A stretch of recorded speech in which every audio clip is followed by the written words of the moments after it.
Final del evento les decía, y recibimos en este atril a la primera mujer prefecta de Pichincha, una mujer formada en las luchas sociales del sur de Quito, electa por votación popular como legisladora de la República en 2 ocasiones, exministra de la Política de la Revolución Ciudadana, pero sobre todo una mujer que trabaja decididamente para construir una provincia más equitativa, productiva y solidaria.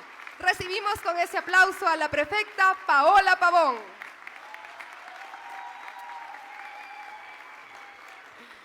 ¡Que viva Pichincha Bicentenaria!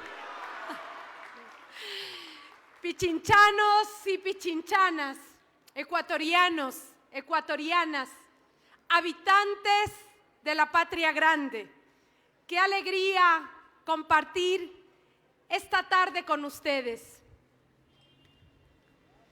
200 años se dice fácil, pero son 2.400 meses y también son 73.000 días. Y visto así, cambia nuestra perspectiva del tiempo y de la distancia. Por eso no es tan fácil valorar lo ocurrido en estos 200 años, mientras el tiempo se nos viene encima diario, como si en un año se consumieran todos los acontecimientos que cambian la vida de un país o de una familia. En pleno siglo XXI, el tiempo parece mucho más vertiginoso y el pasado se lo ve demasiado lejano, como si un 24 de mayo de 1822 hubiese sido apenas una página de una gran enciclopedia. Sin embargo, aquí estamos para conmemorar un acontecimiento de una profundidad histórica, de una trascendencia universal, que ni nosotros hemos apreciado en su real dimensión. Aquí estamos para eso, ¿verdad? Pero no nos podemos alejar del presente y en estos días, en estas semanas, en realidad en un muy corto tiempo, la violencia sangrienta nos congela el alma. Estimados compatriotas, estamos viviendo la mayor tragedia de inseguridad y también un tipo de violencia que apela al odio, a la venganza, al linchamiento, el que acarrea víctimas y daños irreparables. Más de 1.500 muertos en el primer cuatrimestre de este año. Ya no solo es un récord. Para quienes gustan de los números, no normalicemos la muerte y el dolor.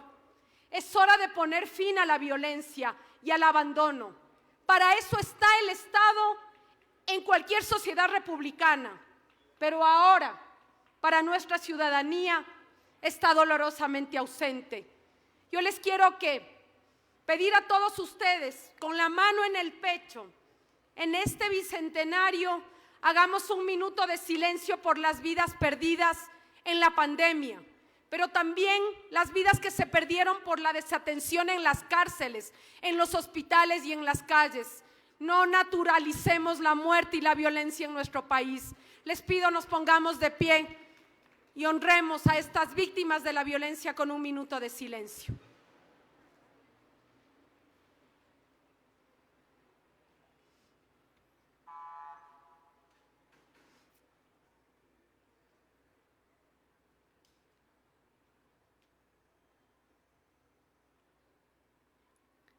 Muchas gracias.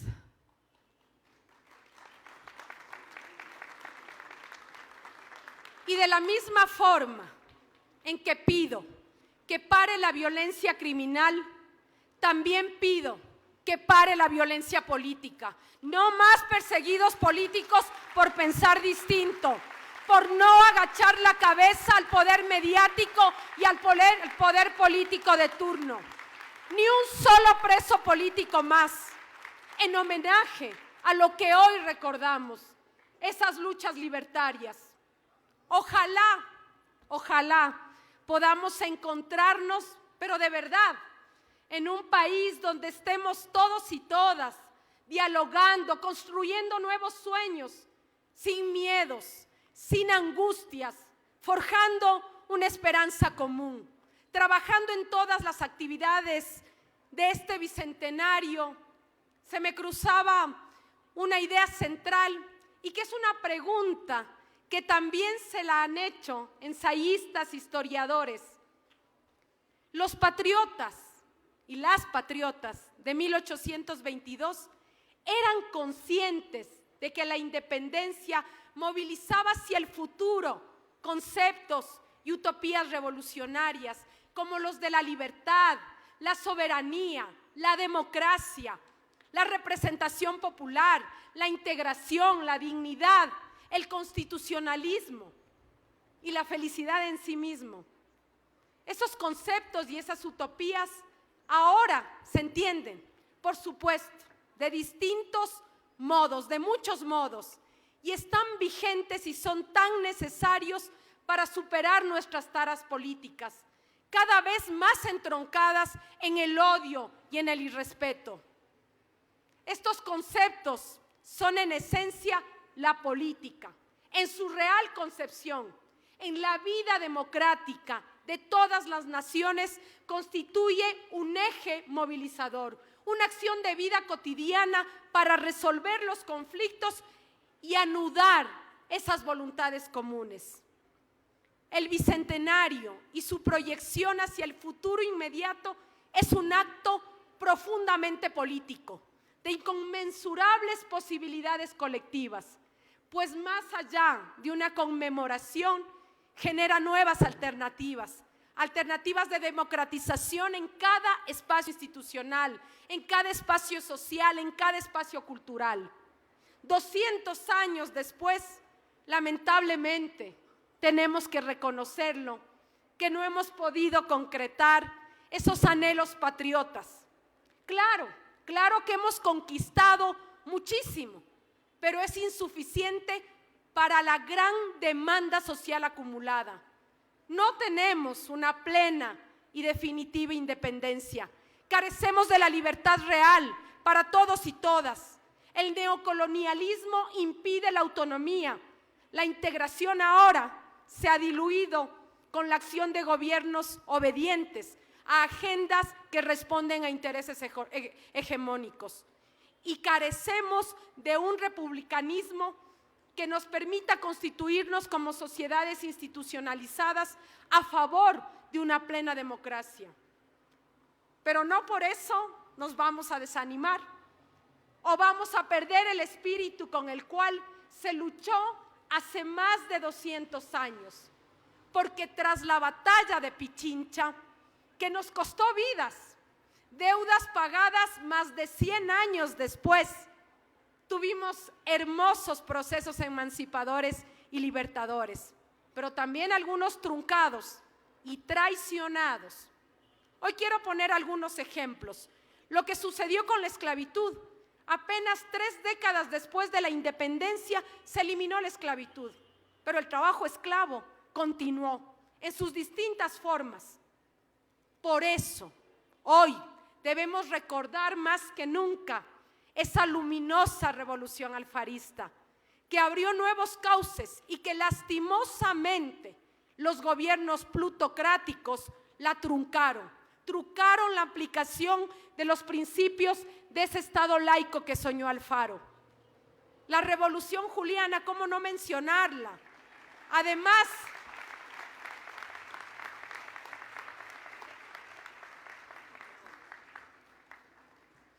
la Revolución Juliana, que además creó el Seguro Social Campesino en 1928 con la Caja de Pensiones, que en ese entonces rompió ya con la lógica bancaria que ahora nuevamente nos quieren imponer. Nuevamente la lógica bancaria quiere gobernar este país. La Gloriosa, que a mediados del siglo pasado también fue esa continuación de la lucha independentista, que dio como resultado esa constitución de corte constitucionalista, socialista, que solo tuvo su evolución en esa hermosa Carta Magna, la Constitución de Montecristi en 2008, con la cual ahora podemos entablar una relación dialéctica en el desarrollo de una nación, de un Estado y de una institucionalidad como quizá habrían soñado nuestros libertadores. Una de las realizaciones constitucionales y constituyentes del presente siglo es la que garantiza los derechos de la naturaleza, así como también una doctrina con dimensión universal, como esta Carta Política de Montecristi, que define al Ecuador como ese Estado constitucional de derechos que fue posible hacerlo gracias a la mano de la Revolución Ciudadana.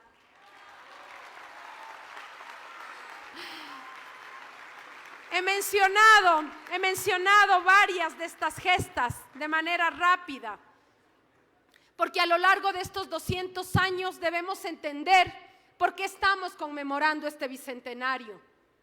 Lo estamos conmemorando porque somos herencia, porque somos memoria, porque somos identidad de un proceso inacabado, al cual nos debemos y al cual también tenemos mucho que aprender y hacer. Queridas y queridos amigos, sobre todo esos 12 países invitados que engalanan esta sesión, que es clave para reconocer nuestro proceso libertario. Yo quiero pedir un fuerte aplauso para nuestras delegaciones internacionales. 12 países aceptaron la invitación del Bicentenario de Pichincha. Les agradecemos desde el pueblo de Pichincha su presencia, porque esto nos permite reconocer algo que también ha sido desconocido: esa acción internacionalista con espíritu hispanoamericano. En la batalla de Pichincha, como lo decía Valeria Coronel en su intervención, participó una división del Perú con 2 batallones al mando del coronel Andrés de Santa Cruz. Participó el Escuadrón de Ganaderos de Buenos Aires, comandado por Juan Lavalle, la división colombiana al mando del patriota español de origen irlandés José Mírez, integrada por los batallones de Paya, Yaguachi y el Alto Magdalena. El batallón Albión, que estuvo bajo el comandante inglés John Mackintosh, y la escuadra de dragones de la mano del alemán Rasch. Y así como la historia omite este internacionalismo, hay otras omisiones, unas que nos duelen. Me refiero a esas omisiones de la participación de la mujer en las batallas libertarias. Como en su momento fueron ignoradas esas compatriotas en la insurgencia de octubre de 1820 en Guayaquil, también fueron anuladas de la historia de la batalla de Pichincha. Son desconocidos los nombres de Manuela y Ana Garaycoa, de Baltasara Calderón, de María Franco, de Petra Giraldes, de Simona Mora, de Isabel Morlás, de María Rosa Silva, de Mercedes de Cimavilla, o el de Ramona Castilla, humilde mujer que se ofreció como enfermera voluntaria al servicio del batallón Yaguachi en uno de los combates en la marcha hacia Pichincha. Fue gravemente herida. Ella murió en Riobamba. Murió sin lograr ver el sueño de la libertad. Y quiero que me pongan atención en esta historia. En Bodegas, como se le conocía en la época colonial al actual Babahoyo, provincia de Los Ríos, la campaña independentista cobró fuerza el 21 de agosto de 1821. Allí se enlistaron 3 soldados. Estos soldados respondían a los nombres de Manueles: Manuel Jiménez, Manuel Esparza y Manuel Jurado. Es notoria la influencia del nombre. Esos 3 soldados combatieron en diversas escaramuzas hasta que Manuel Jurado fue herido en la batalla de Pichincha. Trasladado al hospital, se despertaron sospechas cuando se negó al reconocimiento médico. No quiso que revisen su herida de bala en el pecho. Cuando se descubrió su lesión, brotaron del uniforme granadero sus senos, su verdadera identidad y su corazón herido y leal. Ese Manuel se llamaba Nicolás Jurado, y al develar su nombre apareció la historia de sus compañeros Esparza y Jiménez. Ellos respondían a los nombres de Gertrudes e Inés. Inés Jiménez y Nicolás Jurado eran oriundas de Loja, y Gertrudis Esparza era originaria de Ambato. Una vez que el mariscal Sucre las condecorara y ascendiera al grado de sargento, continuaron enlistadas y participaron activamente en la batalla de Ayacucho, que selló la liberación. Nicolás Jurado diría que su participación tenía dos motivaciones. Primero, la lucha por la emancipación, y segundo, tomar venganza por la muerte de sus hermanos asesinados por los soldados españoles en 1812. El libertador Simón Bolívar, informado de estos y de otros acontecimientos más similares en la Gran Colombia, declaró: los monstruos y tigres de España han colmado la medida de la cobardía de su nación. Han dirigido sus infames armas contra los cándidos y femeninos pechos de nuestras beldades.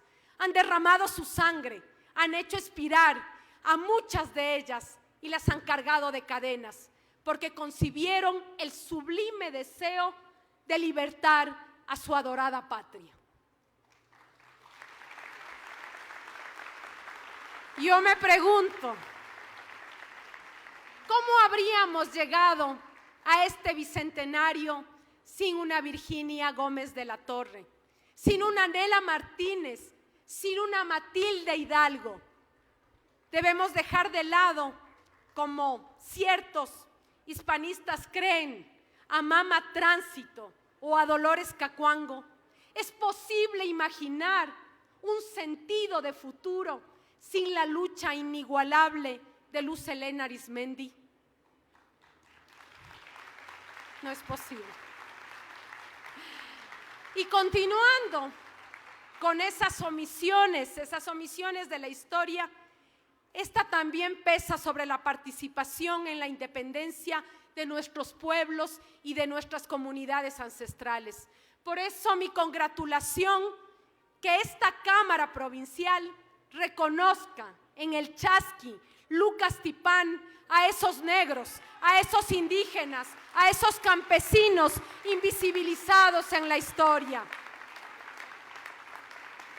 Esos son los verdaderos héroes y heroínas de nuestra independencia. De ahí que ahora, en este día, en pleno siglo XXI, en este mayo maravilloso, vislumbramos este bicentenario como un punto de arribo, como un punto también de partida para lograr lo que nos hace falta. Hago además una puntualización. No queremos conmemorar y celebrar a la heroicidad en su forma patriarcal e histórica. Me gustaría que lo celebremos desde lo popular, desde lo ciudadano, desde lo femenino, desde lo pichinchano y desde lo latinoamericano. Por eso, insisto, reunirnos para esta conmemoración conlleva una mirada profunda al futuro. Nada de lo que dejemos de hacer ahora podrán justificarnos en las próximas décadas. Y tenemos la enorme responsabilidad de que Pichincha se asuma como una provincia de transformación, de una transformación cultural, de una transformación productiva, de una transformación turística, de una transformación que genere mejores condiciones para la vida de nuestra gente. Pero también, y lo digo con plena conciencia, creo que es el momento de asumir que Pichincha es Guarmi, que Pichincha es una mujer, es una fortaleza de ternura, es una fortaleza de talentos, de acabar con la violencia machista para constituirnos en una verdadera sociedad equitativa e igualitaria. Y esta Cámara Provincial, su viceprefecto, su prefecta, estamos comprometidos en ello. Y no les hemos fallado. Y prometo también no cesar en este propósito con los compañeros de las juntas parroquiales que nos acompañan esta noche. Ustedes, queridos compañeros, presidentes, presidentas de juntas parroquiales, alcaldes, son un puntal en esta conmemoración, por el esfuerzo y por la tarea común que nos cobija desde el año 2019 y que pensamos continuarla con el respaldo popular.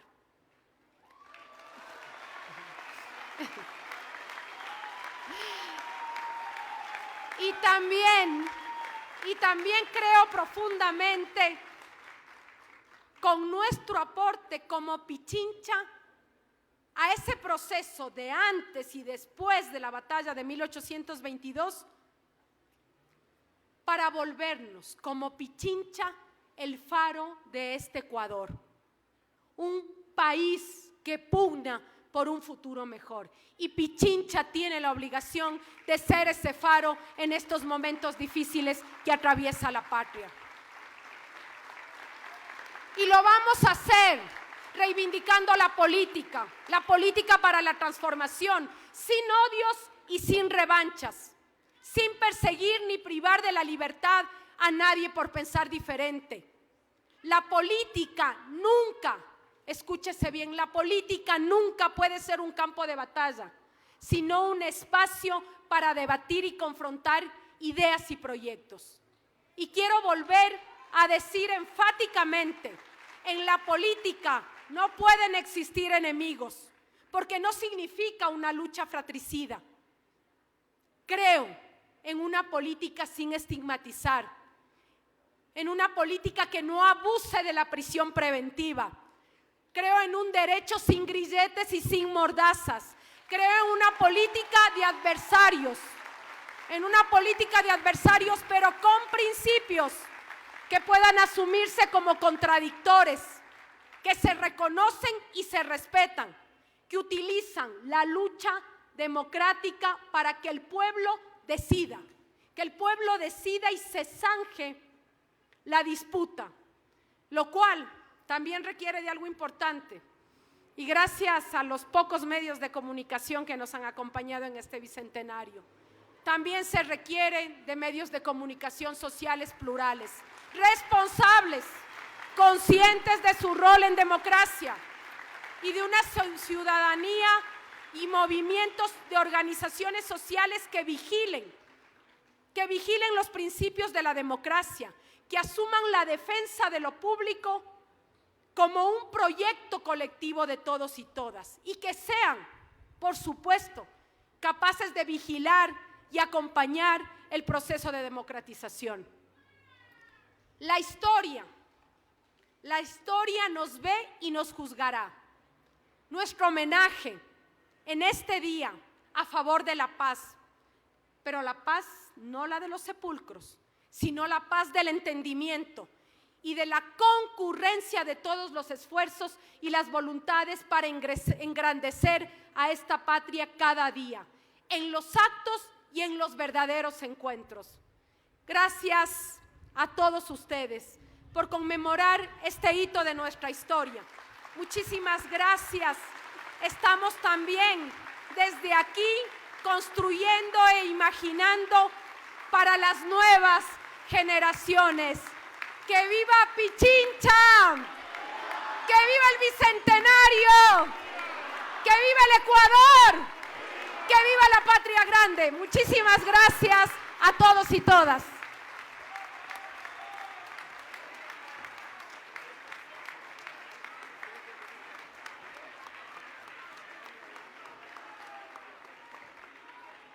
Agradecemos por sus palabras a la primera mujer prefecta de la provincia de Pichincha, Paola Pavón, mujer formada en las luchas sociales del sur de Quito, electa por votación popular como legisladora de la República en 2 ocasiones, exministra de la Política